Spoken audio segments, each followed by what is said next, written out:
So my লোক finally আমি Stephen মুভিটা কমপ্লিট করলাম। আর এটা একটা সাইকোলজিক্যাল ক্রাইম থ্রিলার। আর এই স্টিফেন মুভির ভেতর এমন একটা মুহূর্ত আছে যেখানে এই পুরো মুভির গল্পটাই উল্টে যায়। ইয়েস, জাস্ট উল্টে যায়। আর আমি সত্যি কথা বলছি, সেই মুহূর্তটা তোমারও মাথা নাড়িয়ে দেবে।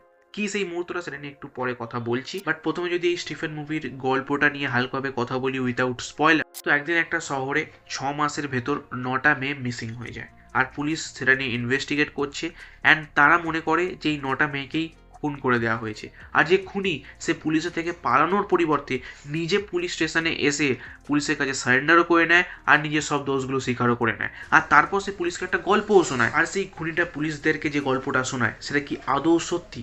আর সে নিজে এসে যে পুলিশ স্টেশনে সারেন্ডার করলো, এটা কি তার কোনো নতুন প্ল্যান?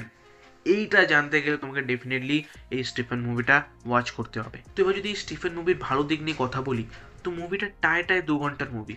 ইয়েস, যে কারণে এই মুভির ভেতর আলতু ফালতু কোনো গ্যাঞ্জাম বা ফাজলামি অ্যাড করা হয়নি। মুভিটা ডাইরেক্ট অন দ্য পয়েন্ট ছিল।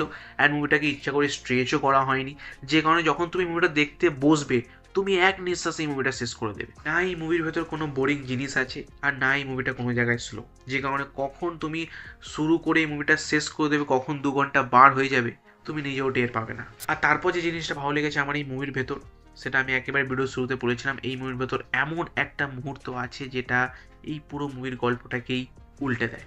ইয়েস, অ্যান্ড সেটা একেবারে এই মুভির ক্লাইম্যাক্সে আসে। ওকে, যেখানে একটার পর একটা জিনিসকে আনফোল্ড করা হবে অ্যান্ড তোমার দিকে টুইস্ট ছুঁড়ে ছুঁড়ে মারা হবে।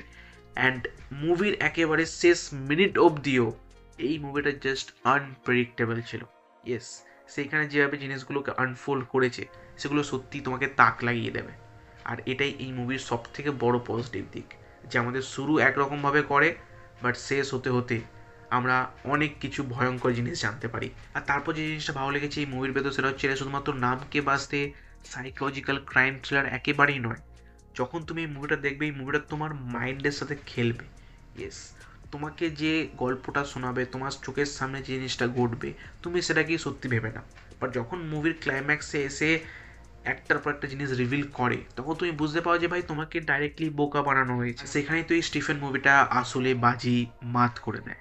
আর আরও একটা জায়গায় এই মুভিটা বাজি মাত করে, সেটা হচ্ছে এই মুভির ভেতর থাকা এক সে পারকার এক পারফরমেন্সে। আমি এই মুভির আগে ওনাদের কোনো কাজ দেখিনি, বাট এই মুভির ভেতর ওনারা যে ধরনের পারফরমেন্স ডেলিভার করেন, সেটা তুমি মেন ক্যারেক্টার স্টিফেনের কথা নিয়ে নাও বা তার মা বাবা বা police officer, overall whole star কাস্টের পারফরমেন্সই শুধু ভালো নয়, অতিরিক্ত ভালো ছিল।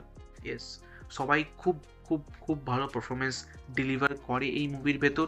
অ্যান্ড যে কারণে পারফরমেন্সের দমেও কিন্তু এই মুভিটা বাজি মাত করে দেয়। এবার যদি স্টিফেন মুভির নেগেটিভ পয়েন্ট নিয়ে কথা বলি, তো মুভির ভেতর এমন কোনো এক্সট্রা অর্ডিনারি জিনিস ছিল না যেটা আমি এর আগে কখনো দেখিনি। হ্যাঁ, মুভিটা ডেফিনেটলি এঙ্গেজিং ছিল।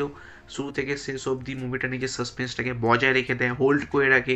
যেভাবে একটার পর একটা জিনিস রিভিল করে, আনফোল্ড করে, সেগুলো তোমার বেশ ভালো লাগবে, সেগুলো তোমার শকিং লাগবে। বাট এই মুভির ভেতর এমন কিছু জিনিস নেই যেটা দেখে আমি বলবো ও ভাই এটাকে তো অস্কারে পাঠানো উচিত, এটা তো 2025-এর বেস্ট মুভি, এরকম টাইপের বললে এটা একটু বাড়িয়ে বলা হবে। মানে নতুনত্ব কিছু ছিল না এই মুভির ভেতর, বাট ওভারঅল ওয়ান টাইম ওয়াচের জন্য একটা কিন্তু পারফেক্ট মুভি এই স্টিফেন মুভিটা। আর যাদের সাইকোলজিক্যাল ক্রাইম থ্রিলার টাইপের মুভি দেখতে পছন্দ, তাদের জন্য তো এই মুভিটা একেবারেই মিস করা উচিত নয়। তো ওভারঅল আমি স্টিফেন মুভিটাকে দেবো 5-এর ভেতর 4টে স্টার। আর তুমি যদি অলরেডি স্টিফেন মুভিটা দেখে থাকো, তুমি তোমার এক্সপিরিয়েন্স জানাতে পারো তোমার কেমন লেগেছে এই স্টিফেন মুভিটা।